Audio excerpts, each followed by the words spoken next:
I'm Scott Wapner live from Post 9 right here at the New York Stock Exchange today. This make or break hour begins with stalled stocks so close to a new all-time high, and yet no clear sign they can actually get there. Take a look at the scorecard here with 60 to go in regulation today. Not a lot of movement from the majors. Feels like they're still digesting Wednesday's Fed meeting and those comments from Fed Chair Powell. Yields, well, they are higher today, and that's being closely watched, tied in, obviously, with what's happening at the Fed. We're also watching developments out of the Middle East.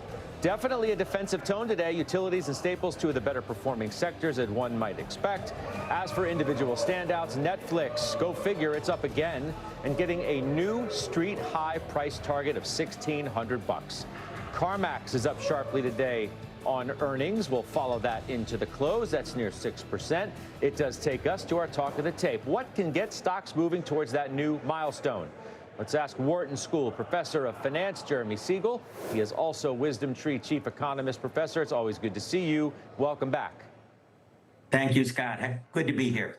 What's this market trying to figure out today? It feels like it's searching for something. Yeah, I mean, it was encouraged by Waller. And by the way, I think he's completely right. We can talk about that later. I think the Fed should be lowering rates, and I think that was an encouragement. It's certainly a wait and see on the Mideast. I don't know if you would call it a 2-week window, which Trump gave a couple days ago. We have triple witching.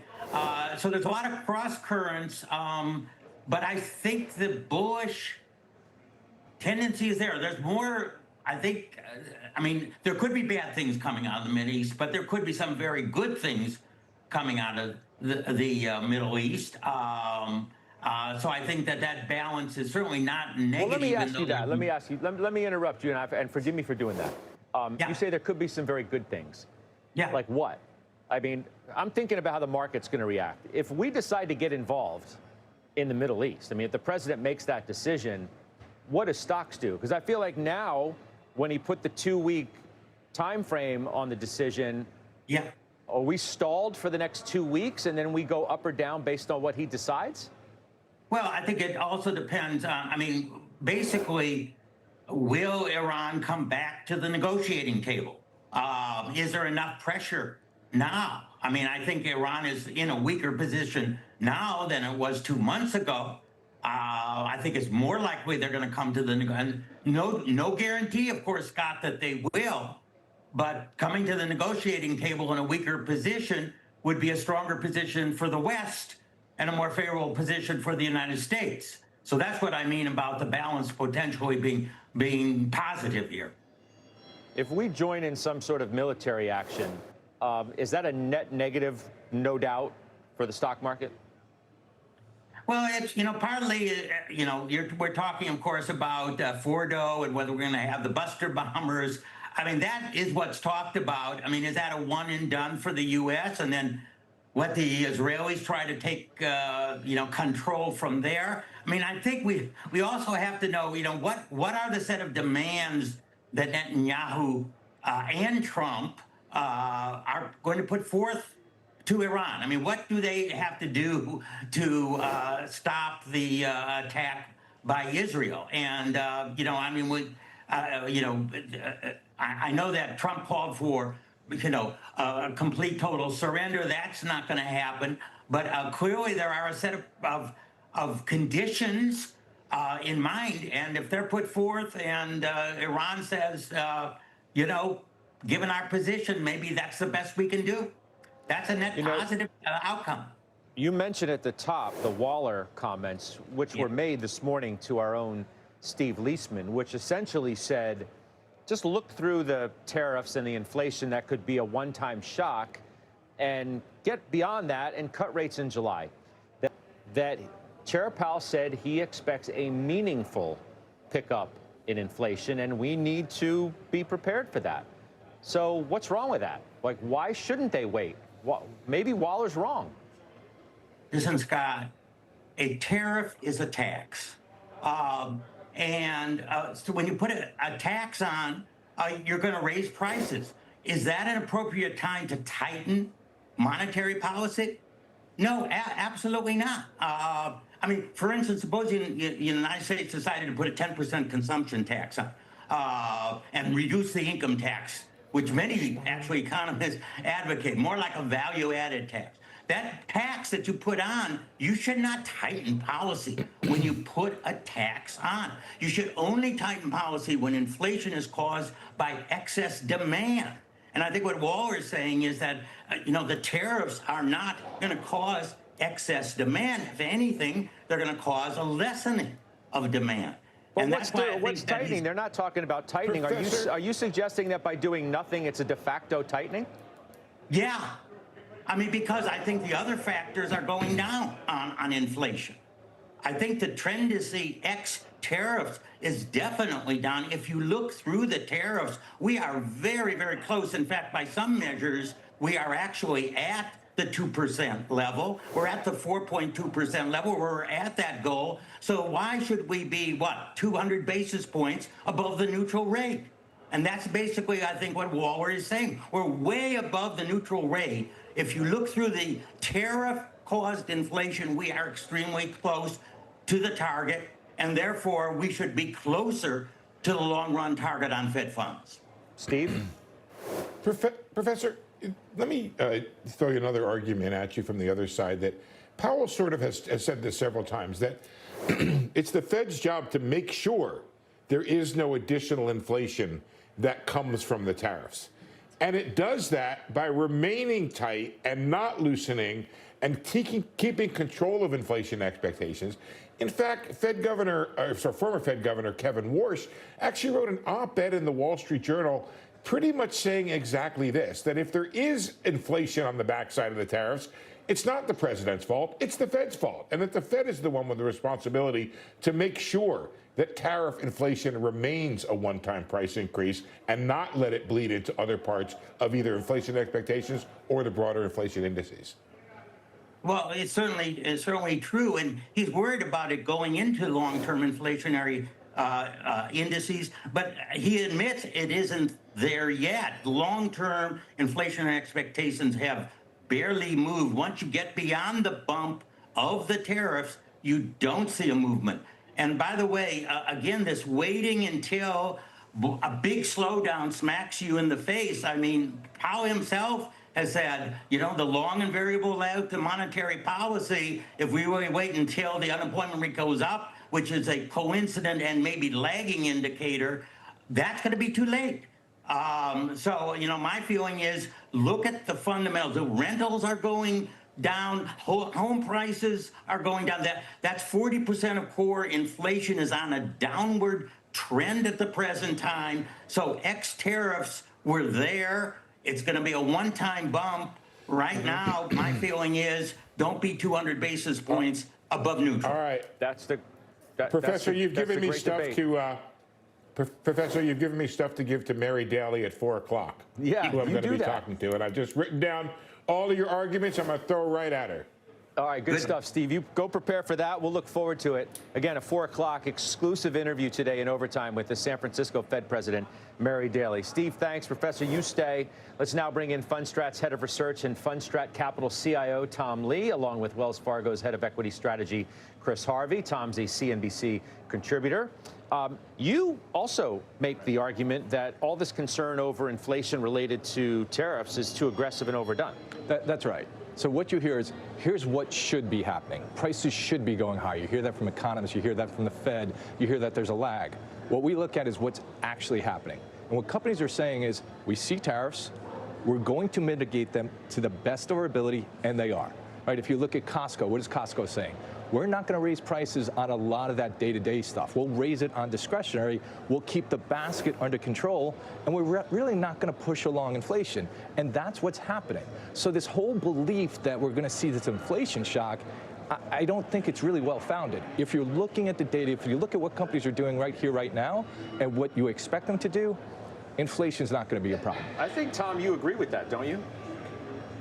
I do. One of the things that I think helps is if you go to the May CPI report, core inflation was 0.13% month over month. The goods component was in deflation, which is affected by tariffs. And then if you look at core, the two biggest contributors were housing and auto insurance. That was 0.14. So outside of housing and auto insurance, we had deflation in the May CPI report. I don't think tariffs are going to cause housing prices to go up, nor is it going to cause auto insurance. So to me, the Fed is, I think, shifting to looking at expected tariffs, but not realizing the real driver of inflation. 75% of inflation since 2019 was housing and auto insurance. Those are both actually starting to cool. So are we all, not we, you, three, all suggesting that the Fed, I think the professor already said as much, that the Fed should cut rates in July? Harvey, you first. It sounds like yes. So what the Fed has said, which I agree with, the Fed's saying, hey, the economy's still strong. We still have time to take a wait-and-see approach. It's in our best interest to do that. And I don't think they're going to move in July. I don't think they should move in July, but I do think later this year. You don't think they should move in July? No, I think they can take their time. I think they can take another meeting or so, let the data come in, convince themselves of what they need to convince them of, and then we'll normalize later in the year. And then we can all just move forward. So, Tom, do you agree with that? I mean, you agree that Waller might be jumping the gun here with calls for July? You know, I think if we looked at the Fed's framework that they've repeated in statements over the last 8 meetings about data dependence, then they should have cut, or they should be cutting in July. So I think this last meeting seemed to have changed the guideposts from data dependence to forward-looking expectations around tariff inflation that I think is why markets are starting to question the Fed's rationale. And Professor Siegel points it out, long-term inflation expectations are lower today for 1 year forward than they were in December. So we've gone through a full tariff liberation day and expected inflation's lower. Yields are actually lower. I think the market is moving ahead of the Fed and saying the Fed should be cutting sooner. So at what point is the market going to get, Tom, too upset by the pace that appears to be slower than it would like? Well, there could be an accident, right? Because I think what we are ignoring is housing is choking and collapsing under the weight of higher interest rates. And the labor market isn't as strong as it appears. I mean, when we look at the ability to get a job, it's much harder. So as Professor Siegel says, there's long and variable lags. There could be an accident where the Fed will have to panic. So I think that's something we have to watch in the incoming data. When you say accident, what do you mean? On the long end of the curve, like rates go up too much? What do you mean? No, I think that there could be a point where the Fed suddenly realizes the risks are actually to the downside for the economy weakening. And so the Fed will actually have to respond to an economy that they're strangulating and really fighting what they believe is a supply shock inflation. So I'm a little concerned that the Fed could be late if they continue to hold. Professor, I guess you share that point of view.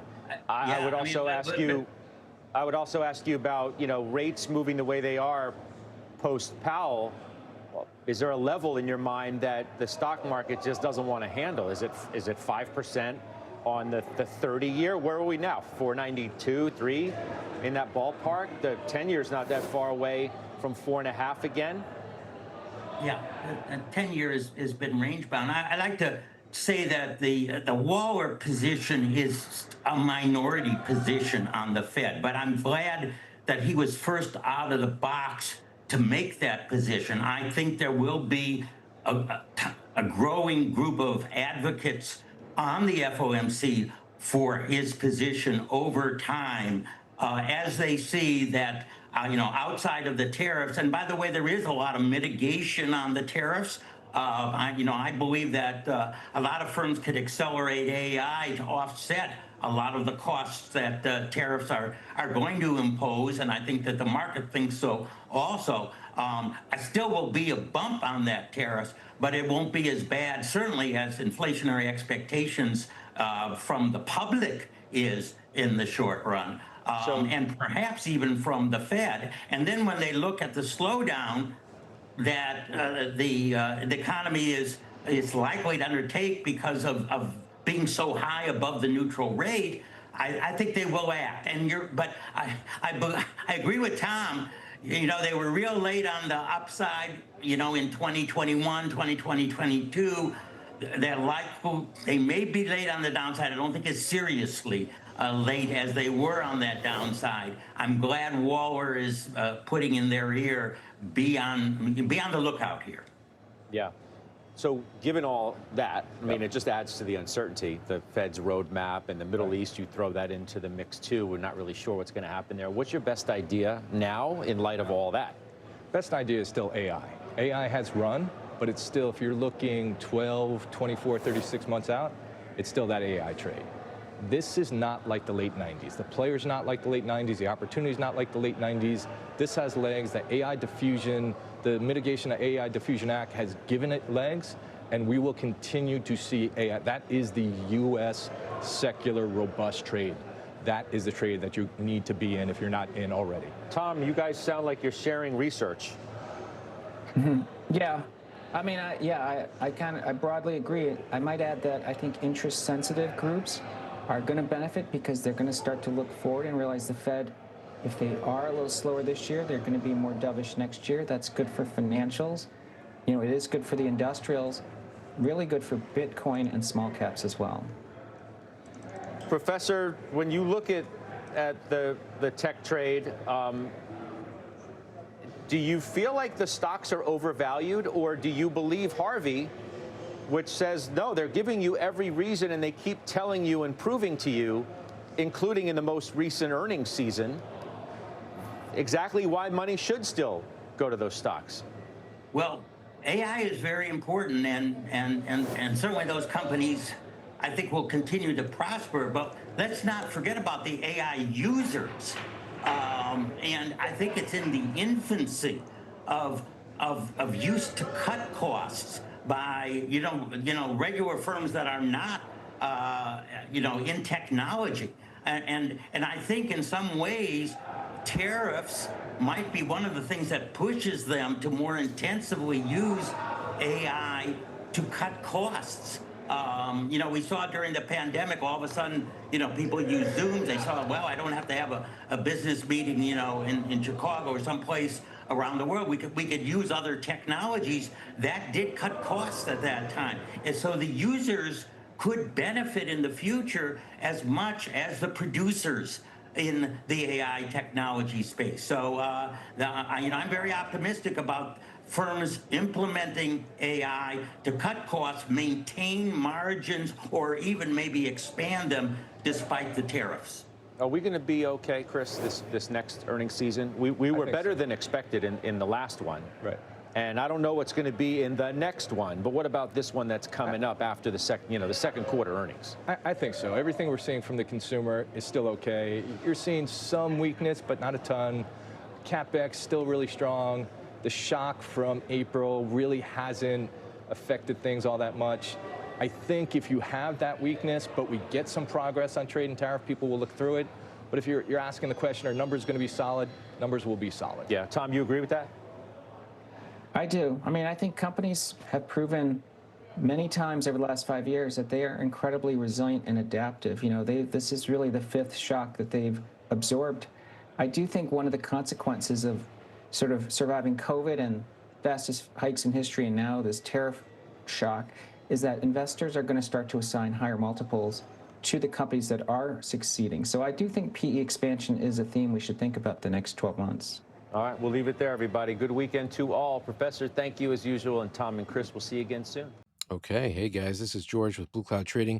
That was Tom Lee and Jeremy Siegel and another guest on Closing Bell on Friday. And they were still very bullish in the markets.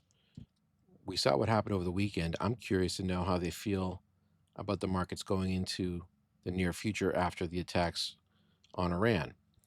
Now, if we take a close look in this article here in Politico, we got to look at the after effects of the attacks on Iran, right? So here's what just came out today. Iran reportedly moves to shut the Strait of Hormuz after U.S. attacks. The Iranian parliament backed a measure to close the critical shipping route in response to U.S. airstrikes on nuclear sites in Iran, state media reported. Now, why is that important? Let's go down a little bit here. About 30% of global seaborne oil shipments pass through the narrow passage, a vulnerability that has become a growing concern amid spiraling regional tensions. The parliament endorsed Endorsement comes directly after the U.S. launched strikes on Iran's Fordo, Natanz, and Isfahan nuclear facilities. So, very interesting. American attack dubbed Operation Midnight Hammer involved a series of strikes, as you know, on key Iranian nuclear facilities. It was launched to neutralize Iran's ability to develop a nuclear weapon. So, you know, what I can do is take a look. Let's take a look at the GRNY. This is Tom Lee's ETF. We're going to look at the technicals on this ETF. And we're also going to take a look at a few other things here. Let's see, the things I didn't cover in the prior videos. I did post another video earlier today with Josh Brown, so you may want to check that one as well, where I went over the indices. I went over these stocks right here, like JP Morgan, IBM, Netflix, Oracle. In this video, I'm going to cover the Mag 7, except for Microsoft, and we're going to look at the sectors. I already covered the members' requests in the prior video too. So, and we'll take a look at GRNY. This is Tom Lee's ETF. How is it holding up? Right now, it's holding up okay. Here's the weekly chart. It just recently popped above the 2134 level. That's the high from January 24th. Remember, this ETF that Tom Lee put together and with Fundstrat, the organization that he's part of, it's called the Granny Shots U.S. Large Cap ETF. That was incepted on November 8th, 2024, when it became public. Since the opening price there, you can see it's up about 6.56%, but it did have a pretty big drop. In fact, it had dropped approximately 25% in approximately 5.1 months. Now it has recovered. You can see that right there. And so, but what's happening right now? We've got a few reversal candles that are forming. What we have here is a, right there, that's a spinning top or doji. You can hardly see that candle, so let me just get rid of that line for a moment. So there it is. Okay, that's a reversal candle. Here's another reversal candle. This one looks kind of like a spinning top, but it's also maybe falls under. Let me show you the pattern here. A gravestone doji, where you have like a longer wick on the top and a very flat body at the bottom. Okay, and yeah, it's still very negative. Okay, so there's a good chance, and these are weekly charts that we're looking at. The market has not been moving these last 2 weeks. You can see that right there. It's about the same level as it was 3 weeks ago. And this candle right here goes back to June 6th. Here's a daily chart. So yeah, we can see that, yeah, it's been steadily moving in an uptrend, but these last, like I said, it's been kind of like consolidating now for the last 2 weeks here. And it didn't really move much since this point right here, when it gapped above. You see that little gap up right there? That happened on May 12th, and it moved up 5.48%. Now, I'm very, very curious to know, how's Tom Lee, how's Jeremy Siegel, how are these pundits on TV going to be, projecting the markets going into the future after these attacks, and where would they recommend basically investing? Personally, I think the oil companies are going to benefit in this environment. Maybe the consumer defensive type stocks. All right, those might do well. Maybe healthcare. We'll see. But certainly oil, and that's where I'm mostly invested in right now. At least those are the stocks that I added to the portfolio, mostly this over the weekend, where I went over the stocks that I was going to be that I added last week and that I'm projecting to add this coming week. So let's look at NVIDIA. How's NVIDIA doing? NVIDIA is also doing the same thing. It's just kind of steady. It kind of looks very similar, obviously. These are a lot of the same stocks that are within the GRNY ETF. So here's NVIDIA. Google had a big drop, down 3.85%. That happened on Friday. Closed under the Kijins in the 26 period. Not looking good here. It did find some support right at that prior low, though. But like I've said before, this is not conducive to a strong uptrend. The events that took place over the weekend. With Tesla, we had a drop under this prior low here. So we created a lower low. And it has moved up a little bit, but now it's kind of creating a base here on the daily chart. This is what the weekly chart looks like for Tesla. It's still inside the Ichimoku cloud. And Google on the weekly is still inside the cloud too. What about Amazon? Amazon looks a little bit more bullish as far as being above the Ichimoku cloud, and that's, what I call bullish territory, right? But if we look at the daily chart, a little bit of weakness here, right? It's kind of getting stuck. Apple on the daily chart inside the Ichimoku cloud, that means that there's really nothing happening here with Apple. On the weekly chart, it's still under the cloud, still in a downtrend. Okay, we've got a series of lower highs here, right? And we're in a downward trend. In fact, this downward trend has escalated to the downside, because if we look at this prior trend line, okay, notice the angle of this one, this new one that's developing here. It's even more negative and more.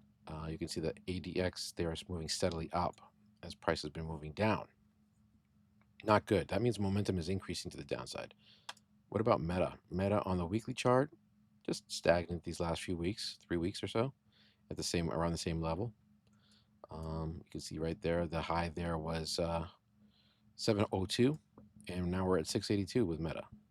Nothing special happening here. Here's a daily chart, just closed under the Tenkan on Friday, on high volume, okay? And the positive DI is dropping, negative DI is moving. Looks like they're about to converge. If that happens, then we're going to be probably entering a new downward trend, okay? We can see that if I go back in the past. Here's a daily chart. Let's just go back and I'll show you what I'm talking about. So there's the green line that had crossed above the red line right there. And if we look straight up, it led to this nice uptrend. But let's go back a little further. Oops. When the red line was above the green line, like over here. Okay. So again, there's the green line moving up steadily, right? The ADX dropped right there. That was the first sign that the momentum was decreasing. Happened on that candle. Then we had the confirmation of the red line crossing above the green line. If we look straight up there, whoops, straight up, okay. And it led to, if we measure that move right there, to a decline of about 30.95% in 2 months. That's why technicals matter, okay? Now, let's keep going here. Let's take a look at the sectors. These are some of the strongest ones here. PDBC, the ones that I have highlighted with a blue flag. Let's see if they're still looking strong. So, yeah, this one still looks pretty good. This is the Optimum Yield Diversified, okay, Comstrap PO. And this one is looking pretty good. On the weekly chart, it popped through the Ichimoku cloud. That's the first sign of strength that we may see a continuation here. Now, it's gotten a little bit extended at these levels. So we'll see what happens next week. Copper, COPX. Here's the weekly chart. Stalling at the cloud, pulling down under. Not good. Okay, this is not the time to be adding here. It's also dropping on the daily. GDX. In fact, you know what I'm going to take because of that, because of the way that it's reacting here. I was starting to feel a little bullish about copper. No longer. I'm going to unflag it. It's lost its powers there. Its position. GDX, gold miners ETF on the weekly chart looks pretty good. Very strong still. It was down 1.34% on Friday. Here's a daily chart. So on the daily, it did close under the Tenkan, still above the prior support level. We also have a higher, maybe we're developing a little bit of a top up here possibly, but gold, I believe, should do well in this war environment.